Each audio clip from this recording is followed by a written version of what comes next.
Hey, thanks for joining me on a ride through Shelf Road. We're going to start at Cheeseman Reservoir and quickly pick up 211 or Goose Creek Road, which heads south and west down to 77 or Terriel Road. From there, we'll head down to Highway 24 and take that through Lake George and on to Florissant. From Florissant, we'll head south on Teller County Road 1 all the way down to Cripple Creek.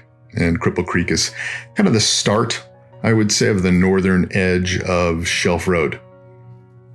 You're going to be looking for Highway 67 heading south out of Cripple Creek. You'll take a right on Xenia Street, which quickly turns into Shelf Road. Shelf Road heads south towards Canyon City, Colorado. Shelf Road is entirely unpaved. It's not incredibly rough. Pretty much any vehicle will be able to withstand the trek either north or south. It's about a lane or a lane and a half wide, so you've got to watch your speed. Plenty of blind corners, but it's a great view with heights up to 100 feet in some spots. It'll head out onto a paved road on the south end, and from there you can continue on towards Canyon City. So here we're just rolling on 211. I've tried to gather a few different clips that would show a little bit of the flavor of the ride. Pretty much a fire service road. You'll notice it goes through a lot of burn scar areas, so there's not a lot of coverage on the northern side of 211 or Goose Creek Road, if you're Google Mapsing anything. We continue to kind of head south and west. Made a couple of different stops, and running with a friend of mine, Colin, who is on a KTM. We're running with Helmet Mike's Cardos, so there's a little bit of audio in the background. At some point, I may try and capture both ends of our conversations, but most of the time when we're riding together, I'm not really chit-chatting about anything that's vlog-worthy, I guess. So we did make it down 77 there to 24. We're stopping to fuel up, and then now we're heading south of Florissant. So a little bit of transiting on pavement. The roads are pretty fun. A few twisties here and there, and we're on our way down to Cripple Creek. Cripple Creek's probably around 9,000 feet, I believe, in elevation. Here we've pulled into Cripple Creek. We're looking at heading south towards Shelf Creek Road.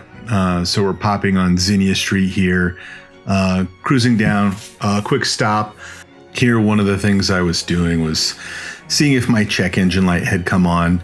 One of the persistent issues that I've run into on my Pan America is a check engine light as I reach somewhere between 9,100, 9,400 feet in elevation. I'll get a check engine light that references an air intake leak. After the second time that happened to me, I kind of assumed that it had something to do with elevation. As I took a couple of longer rides and would go up and down through that elevation threshold, I could certainly predict or watch the check engine light come on each time. The last time I had the bike in for its 5,000 mile service, I mentioned that the service guys called Harley Davidson, and Harley Davidson confirmed that, yeah, it's something that they have seen.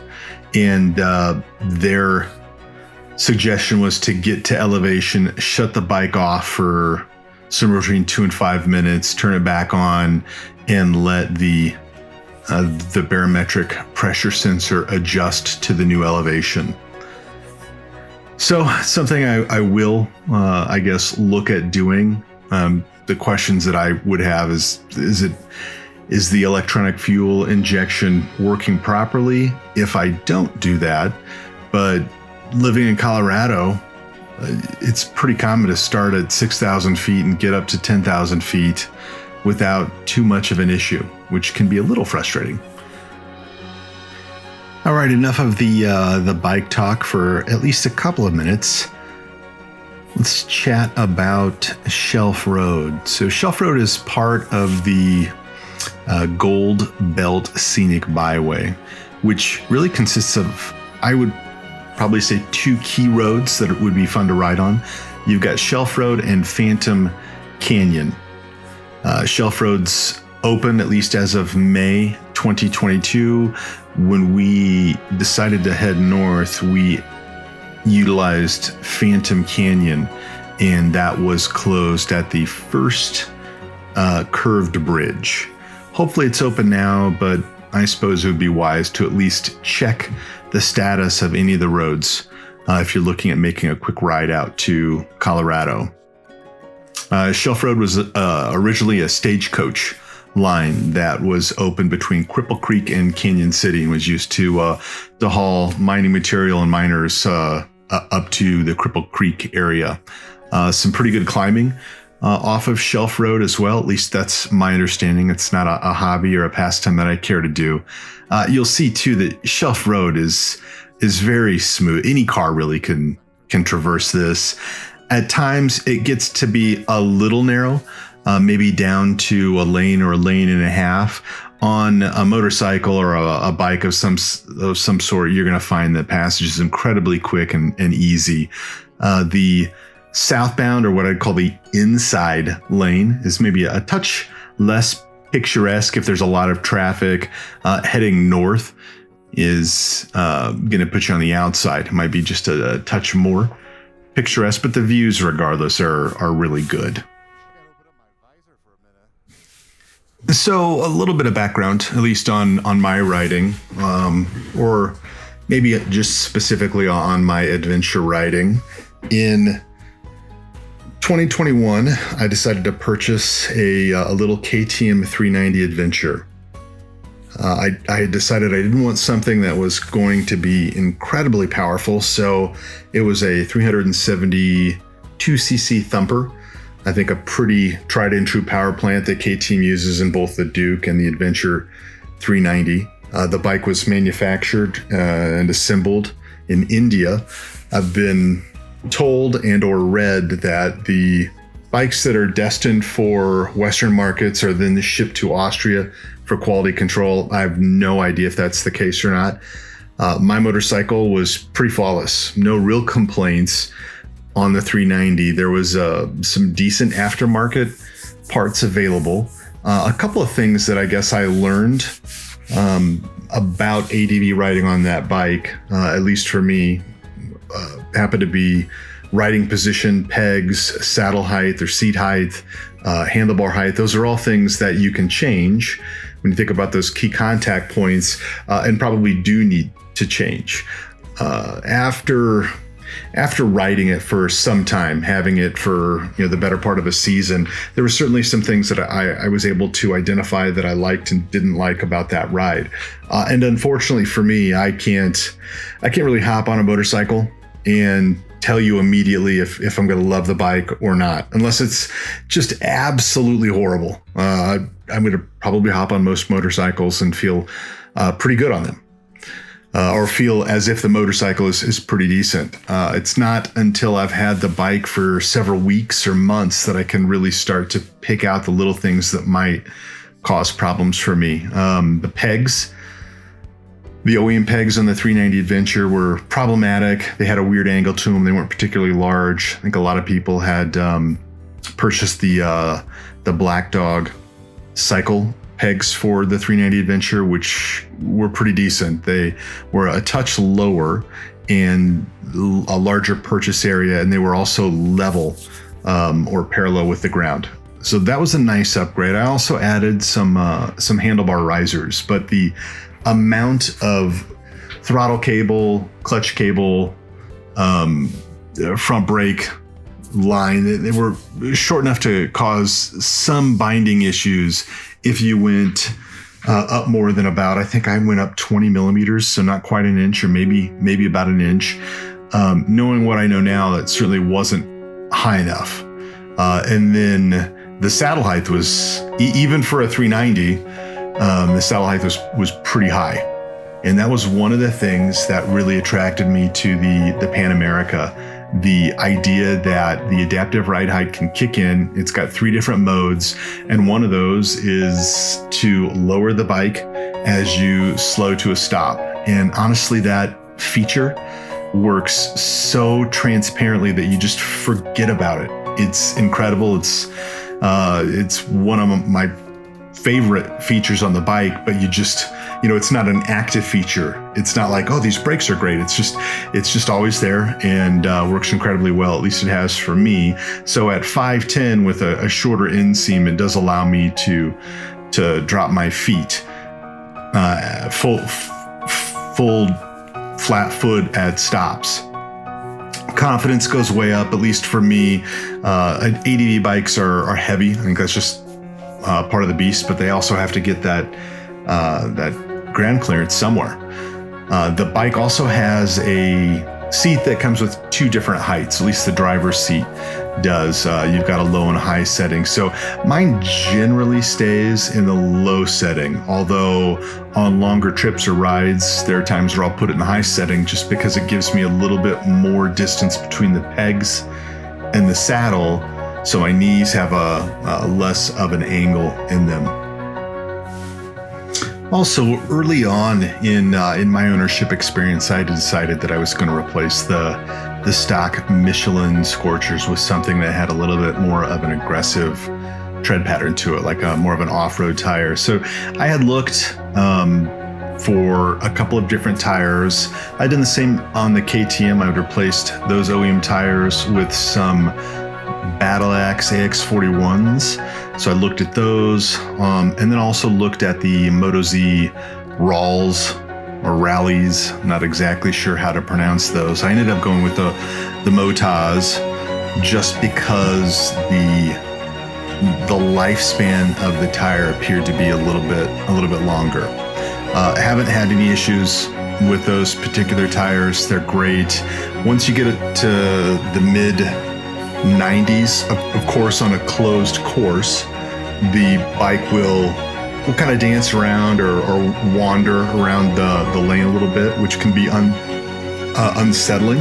Apart from that, the tires have been great off-road and definitely give me a bit more confidence in looser material.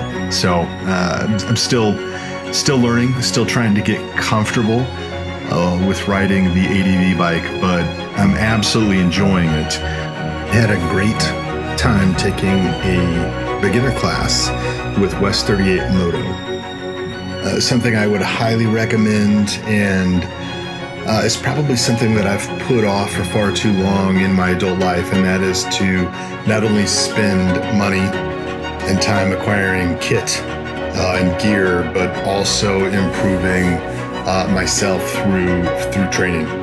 I tend to try and pick things up on my own. I don't necessarily learn great in a classroom environment, but the West 38 Moto class was phenomenal. We had some great instructors. It was a pretty light class. It was hot. It was down in Globe, Arizona, but it was a phenomenal class, and I look forward to taking a level 2 class in the future. Like any skill, it's perishable, so being able to find a practice area and to go out and practice some of the things that we learned is important.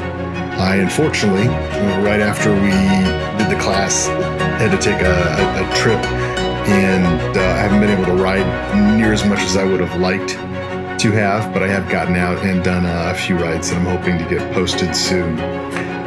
In this case, the weather on Shelf Road was phenomenal, if not just a touch warm. It starts up in Cripple Creek, that I think is probably just north of 9,000 feet in elevation, and then drops down to around 5,400 feet, I think, in Canyon City. But Canyon City is a great place to stop and turn around. There's places to get petrol. There's a Dairy Queen there to get some treats. And then if you wanted to make a loop out of it, you could then head east out to Florence and then north on Phantom Canyon.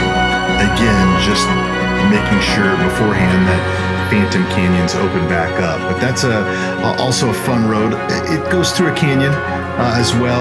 I don't think the road is, I hate to say it's treacherous. You can see that Shelf Road's not necessarily treacherous. But it's just a different style of ride. Both are unpaved and offer some fun ADV riding, but nothing that's going to to challenge anybody. The ride, at least for me, as I compare and contrast the KTM 390 Adventure and the Pan America Special, I did this exact same ride in 2021, although I was able to complete the full loop. And I can tell you that for me, the Pan America is a much more enjoyable ride. Nothing wrong with the KTM, but the Pan America for me it's simply more planted. There's more creature comforts.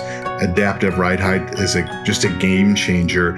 And I feel like I can stand up a lot more effectively on the Harley than I could on the KTM. Now, that very well may be the bar risers, the ergonomics on the bike, and then also I just have another year of ADV riding under my belt, which isn't saying a lot because it's not like I'm out putting tens of thousands of dirt miles on. So I'm kind of light ADV riding, but the Pan America is a much more enjoyable ride, and I definitely don't feel beat up when I'm getting off of the bike. And I've done some pretty long days on the Pan America, and they've been really nice. Well, this ride's getting close to being done. We're starting to hit the south edge of Shelf Road. You'll notice the canyon's opening up, the drop-offs not quite as steep as it has been in places. Overall, the road's in really great condition. Yeah, you're gonna run into the odd washboard here and there, but again, it's in great shape. Would definitely recommend some type of loop, utilizing Phantom Canyon and Shelf Road if both roads are passable and open.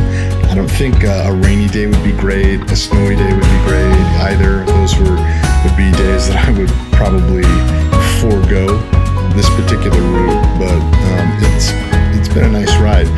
On the south end, you'll run into a little bit of camping. I think it's the Sand Gulch Campground. It just pops out on a paved road.